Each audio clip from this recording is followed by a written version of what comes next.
আসসালামু আলাইকুম ভিউয়ার্স, আশাস কিচেনে আপনাদের স্বাগতম। আশা করি সবাই ভালো আছেন, আমিও ভালো আছি আলহামদুলিল্লাহ। আজকে আমি মজার একটি রেসিপি তৈরি করে দেখাবো। হয়তো অনেকেই এই রেসিপিটা জানেন, তো দেখে বুঝতে পারছেন রেসিপিটা অনেক মজার হবে। মূলত রেসিপিটা হচ্ছে ট্যাংরা মাছ দিয়ে লাউ শাকের ঝোল। আশা করি সবার কাছে ভালো লাগবে।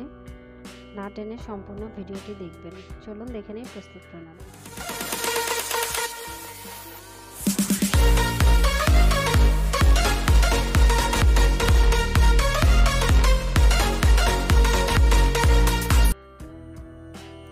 এখানে আমি 10-15টি লাউ শাক পাতা নিয়েছি, ভালোভাবে পরিষ্কার পানি দিয়ে ধুয়ে নিয়েছি। এখন আমি এগুলো চিকন চিকন করে কেটে নেব। প্রথমে একটু ছিঁড়ে নিচ্ছি কয়েক টুকরো করে।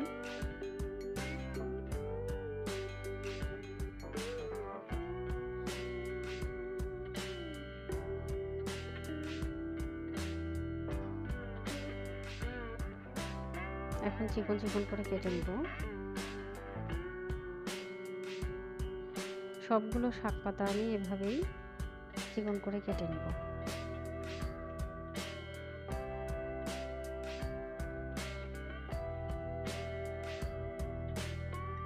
দেখতে পাচ্ছেন আমি কিভাবে কেটে নিয়েছি, এভাবেই কাটতে হবে।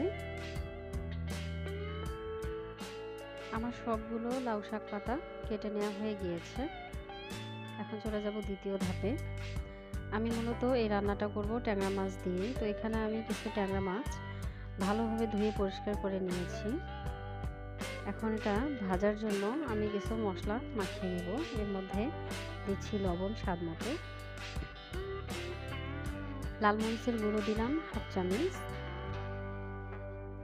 দিলাম হলুদ গুঁড়ো হাফ চামচ। এরপর মাখিয়ে নেব।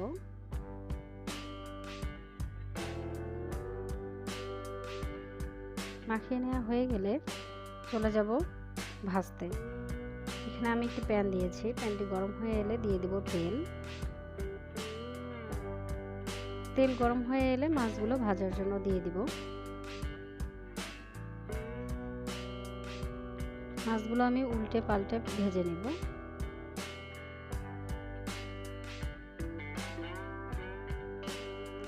খুব কড়া করে ভাজতে হবে না, মিডিয়াম করে ভাজলেই হবে।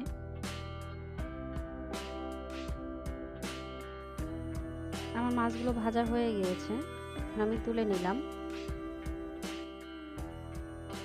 এখন আবারও কিছু তেল দিয়ে দিব, 3 টেবিল চামচের মতো। এরপর দিয়ে দিব পেঁয়াজ কুচি। পেঁয়াজ কুচিগুলো একটু নরম হয়ে আসা পর্যন্ত আমি এখানে ভেজে নিয়েছি। এরপর দিয়ে দিলাম সামান্য পানি। এখন দেব স্বাদ মতো লবণ, দেব হলুদ গুঁড়ো, মরিচ গুঁড়ো,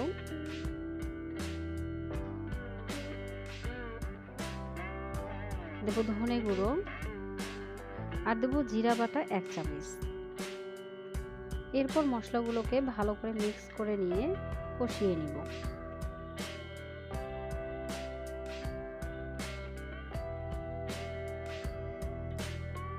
আমার মশলাগুলো কষানো হয়ে গিয়েছে, দেখতে পাচ্ছেন তেল উঠে আসছে। তো এখন আমি ভাজা মাছগুলো দিয়ে দিব। আমি মাছ দিয়ে তরকারি রান্না করলে সবসময় মাছগুলো আগে কষিয়ে নিই। এখানে আমি 3টির মতো টমেটো কেটে নিয়েছি চিকন করে, দেখতে পাচ্ছেন। তো ভালো করে মিক্স করে নিব। এরপর হাফ কাপের মতো পানি দিয়ে দিব। এই পানিটুকু দেওয়ার কারণ হচ্ছে মাছটাকে কষানো।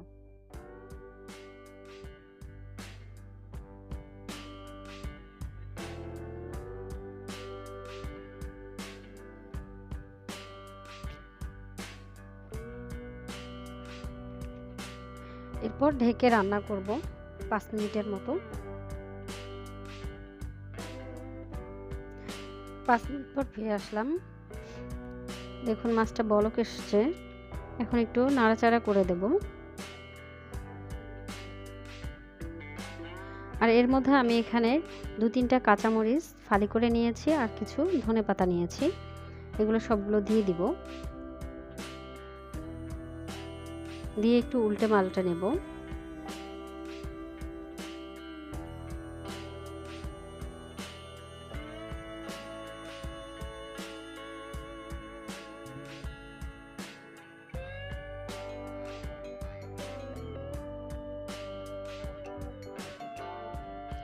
খুব বেশি না, 2-3 মিনিটের মতো জাল দিয়েছি। এরপর আমি মাছগুলোকে সব তুলে নেব।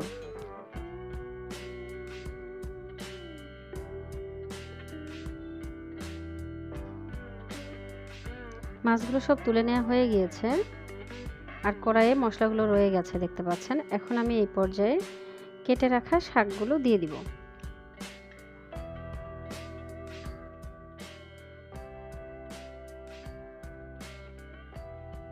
যদিও এখানে শাকগুলো অনেকগুলো দেখা যাচ্ছে, বাট এগুলো কিন্তু মিলিয়ে যাবে।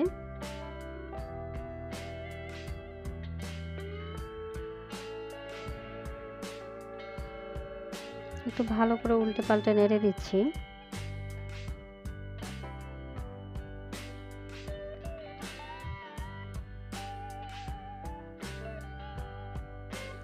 বেশ কিছুক্ষণ নাড়াচাড়া করার পর এই পর্যায়ে আসছে, দেখতেই পাচ্ছেন শাকগুলো একদম মিলিয়ে কতটুকুন হয়ে গিয়েছে।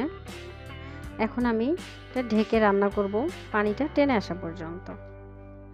শাক থেকে যে পানিটা বের হয়েছিল সেটা কিন্তু অলরেডি টেনে এসছে, দেখতে পাচ্ছেন। তো এখন আমি ঝোলের জন্য পানি দেব প্রায় 2 কাপ।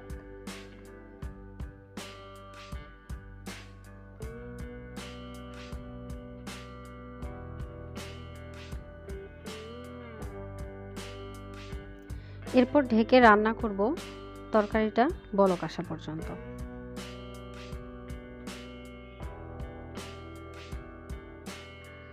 আমার তরকারিগুলো বলক চলে আসছে, দেখতে পাচ্ছেন।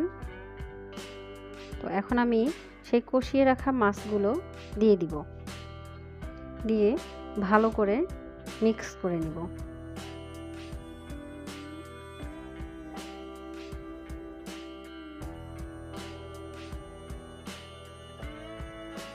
মিক্স করা হয়ে গিয়েছে, এখন আমি ঢেকে আরও কিছুক্ষণ রান্না করব। আমার তরকারিটা কিন্তু রান্না করা শেষ। ঝোলটা আমি এই পরিমাণেই রাখবো। তো এখন আমি একটি বাটিতে নামিয়ে নিয়েছি, দেখতেই পাচ্ছেন তরকারিটার কালার কত সুন্দর এসছে। এই তরকারিটা কিন্তু খেতেও অনেক মজার। আশা করি আপনাদের কাছে ভালো লেগেছে। ভালো লাগলে অবশ্যই লাইক, কমেন্ট, শেয়ার দিয়ে পাশে থাকবেন আর প্লিজ সাবস্ক্রাইব করে দেবেন। পরবর্তীতে নতুন কোনো ভিডিও নিয়ে হাজির হব। সেই পর্যন্ত ভালো থাকবেন, সুস্থ থাকবেন। আল্লাহ হাফেজ।